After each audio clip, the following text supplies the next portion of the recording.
Sonho e Jung. O psiquiatra suíço Gustav Jung, baseado na observação dos seus pacientes e experiências próprias, tornou mais abrangente o papel dos sonhos, que não seriam apenas reveladores de desejos ocultos, mas sim uma ferramenta da psique que busca equilíbrio por meio da compreensão. Ou seja, alguém masculinizado pode sonhar com figuras femininas que tentam demonstrar ao sonhador a necessidade de uma mudança de atitude. Na busca pelo equilíbrio, personagens arquetípicas interagem no sonho em um conflito que buscam levar ao consciente conteúdos do inconsciente. Entre essas personagens estão a ânima, força feminina na psique dos homens, o ânimos, força masculina na psique das mulheres, e a sombra, força que se alimenta dos aspectos não aceitos de nossa personalidade. Esta última, a sombra, nos sonhos são os vilões, um aspecto muito importante em se atentar nos sonhos, segundo a linha junguiana. É saber como o sonhador, o protagonista no sonho, que representa o ego, lida com as forças malignas, a sombra, para se averiguar como na vida desperta a pessoa lida com a adversidade, a autoridade e a oposição de ideias. Jung aponta os sonhos como forças naturais que auxiliam o ser humano no processo de individualização. Ao contrário de Freud, as situações absurdas dos sonhos para Jung não seria uma fachada, mas a forma própria do inconsciente de se expressar. Para o mestre suíço, há os sonhos comuns e arquetípicos, revestidos de grande poder revelador para quem sonha. A interpretação dos sonhos é uma ferramenta crucial para a psicologia analítica desenvolvida por Jung. Sonho e sono REM. Existem outras correntes que veem o sonho de modo diversos.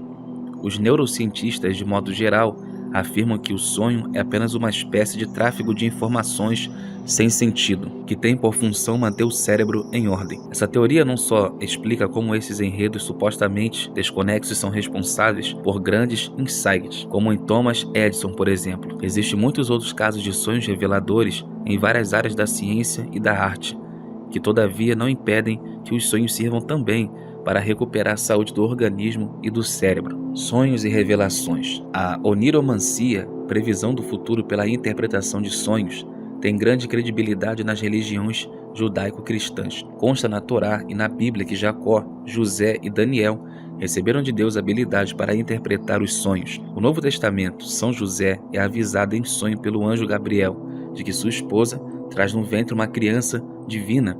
E depois da visita dos reis magos, um anjo em sonho avisa para fugir para o Egito, e quando seria seguro retornar a Israel. Na história de São Patrício, na Irlanda, também figura o sonho.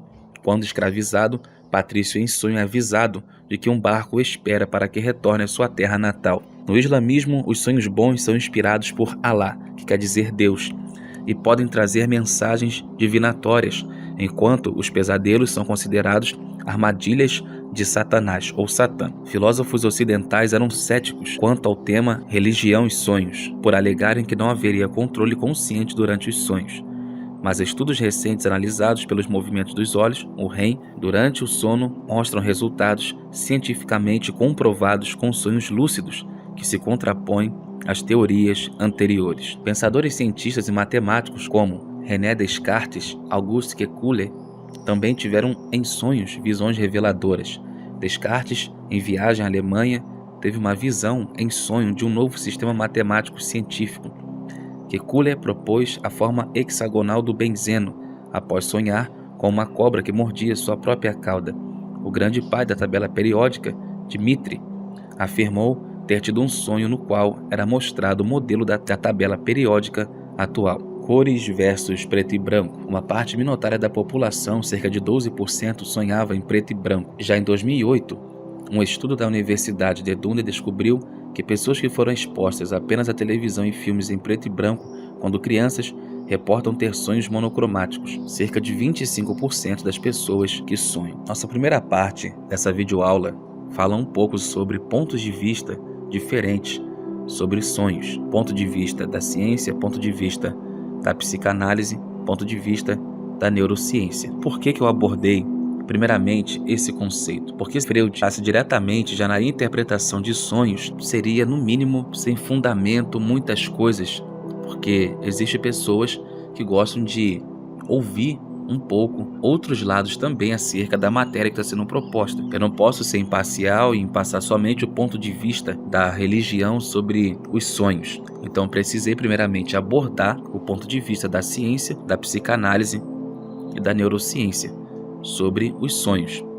Na nossa segunda aula estaremos adentrando já no ponto de vista que eu acredito que é o ponto de vista espiritual em relação aos sonhos. Essa foi a nossa primeira videoaula sobre os sonhos, essa aula que abre a porta para outras aulas chegarem. Na segunda aula você vai estar aprendendo já um pouco sobre sonhos e tipos de sonhos. Que Deus te abençoe. Muito obrigado pela sua visualização.